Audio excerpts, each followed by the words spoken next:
This is a universe based on attraction. There's no exclusion. So when you say no to that thing I do not want, I'm blocking it out. You're not saying no, you're saying yes. Because you're acknowledging its existence. You're acknowledging that it's big. You're acknowledging that it's sort of after you. You are carving a pathway without even meaning to.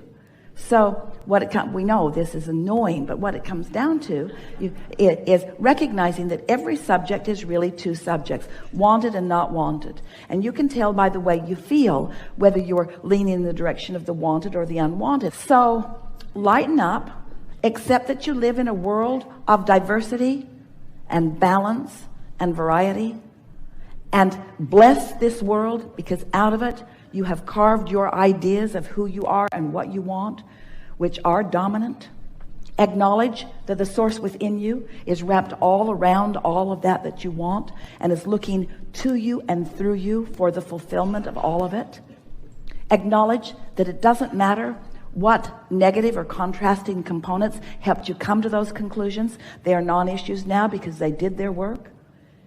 You've launched the rocket. It has become a vibrational reality. The source within you is there offering the vibration of that reality in such a powerful way that if you're not doing that thing you do by trying to block that you will find yourself in a vibrational place where you will receive inspiration, and the vibration of it will turn to a thought and an emotion, and then to words, and then to behavior, and then to material objects. I get it wrong, because the universe isn't going to change rules on you.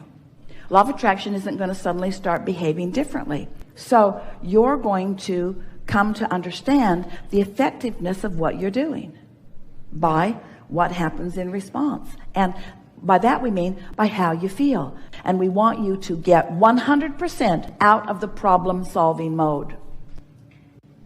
Because the problem-solving mode is always the blocking mode. It's always the resistant mode. The problem-solving mode always clouds your receptivity. And your receptivity is the only thing that you're reaching for. I just started realizing that when I feel good, things go good. So I just started really paying attention to my mood. And I found out I can always control my mood. I can't control what's happening out there, but I can control my mood. Well, how? What if something bad happens? How can you look at something bad and control your mood? Oh, I can't. Can't look at bad things and feel good, so I just don't look at them. What if they're right in your face? Well, they used to be in my face more, but the more I don't look at them, the less they come around. So stuff that bothers me becomes less and less, and I just get happier and happier. How are you going to turn that vibration to a thought, and that thought into a manifestation? How are you going to keep that momentum going? You keep that momentum going by beginning again tomorrow and beginning again tomorrow. Conditions will take you this way and this way and this way and this. But if you're reaching for the feeling, the emotion of love, if that's the manifestation that you're going for. So if you're just going for the manifestation of love, that's easy. It's the most natural instinct that you have. So sometimes as we talk about unconditional love, people think that what we mean is you'll get really good at this. You'll get tuned in, tapped in, turned on. You'll get in sync with source. One who's connected to the stream is more powerful than a million who aren't. And then you will control the conditions around you so that you can feel good. A lot of people, that's as far as they're getting in this conversation of unconditional love. Where what we mean by unconditional love is, I want so much to be in concert with the source within me, that I am in this experience, and this one, and this one, and this one. I'm feeling for alignment. I'm feeling for alignment. I'm feeling for it and finding it. I'm feeling for it and finding it. I'm feeling for it and finding it. I'm feeling for it and finding it. So now I'm in the receptive mode. And in the receptive mode, I only have access to the conditions that match the receptive mode. I'm not controlling the conditions so that I can find more good ones. I'm tuning to the conditions. But I'm not doing it for the conditions. I'm doing it for the alignment. Can you feel the difference? Sort of. Someone said, Abraham, how does one get rid of doubt?